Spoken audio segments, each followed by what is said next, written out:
দেশজুড়ে বাড়ছে নির্বাচনী ডামাডোল। এরই মধ্যে ঘোষণা হয়েছে ত্রয়োদশ জাতীয় সংসদ নির্বাচনের রোডম্যাপ। কিন্তু যে কোনো উপায়ে পরিস্থিতি উত্তপ্ত করতে চায় ক্ষমতাচ্যুত আওয়ামী লীগ। প্রশ্ন উঠছে, এই নির্বাচনী রোডম্যাপ ঘিরে আবারও কি রাজপথে নামবে কার্যক্রম নিষিদ্ধ হওয়া দলের নেতাকর্মীরা? সম্প্রতি পুলিশের উচ্চ পর্যায়ের দায়িত্বশীল সূত্র যুগান্তরকে জানায়, গোয়েন্দা নজরদারিতে ব্যর্থ হয়েছে আওয়ামী লীগের অস্থিরতা তৈরির পরিকল্পনা। এখন হিট প্ল্যান 2 নিয়ে সক্রিয় দলটির লুকিয়ে থাকা নেতাকর্মীরা। বিশেষ করে অক্টোবর থেকে ডিসেম্বর টার্গেট করেই মাঠে নামতে চায় তারা।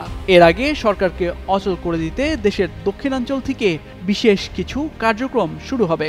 এইসব গোপন পরিকল্পনা বাস্তবায়নে সাবেক স্বরাষ্ট্রমন্ত্রী আসাদুজ্জামান খান কামালের সঙ্গে সমন্বয়ের দায়িত্বে রয়েছেন কার্যত নিষিদ্ধ আওয়ামী লীগের যুগ্ম সাধারণ সম্পাদক বাহাউদ্দিন নাসিম, মাহবুবুল আলম হানিফ, সাবেক মন্ত্রী ও সাবেক সাংগঠনিক সম্পাদক মহিবুল হাসান চৌধুরী নওফেল এবং সাবেক মন্ত্রী ও আওয়ামী লীগের সভাপতি মণ্ডলীর সদস্য জাহাঙ্গীর কবির নানক সহ বেশ কয়েকজন।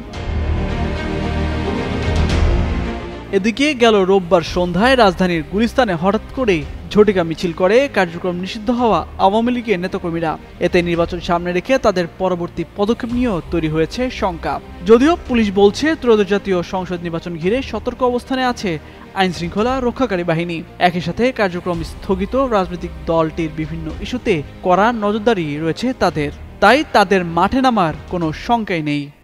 কার্যক্রম নিষিদ্ধ সংগঠন তাদের যে কোনো কার্যক্রম ব্যাপারে আমরা সতর্ক রয়েছি, যেন কেউ আইন শৃঙ্খলা পরিস্থিতি বিঘ্ন ঘটানোর সুযোগ না পায়।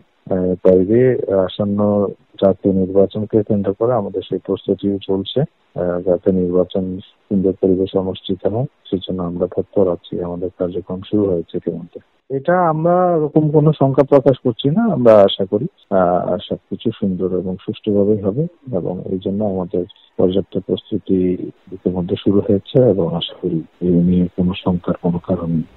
এর আগে দেশের পরিস্থিতি অস্থিতিশীল করতে রাজধানীর কয়েকটি পয়েন্টে গোপন প্রশিক্ষণের আয়োজন করে আওয়ামী লীগের নেতাকর্মীরা।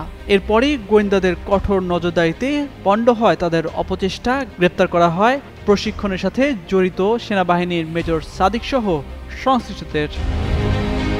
তামজিদ মির্জা, যুগান্তর নিউজ।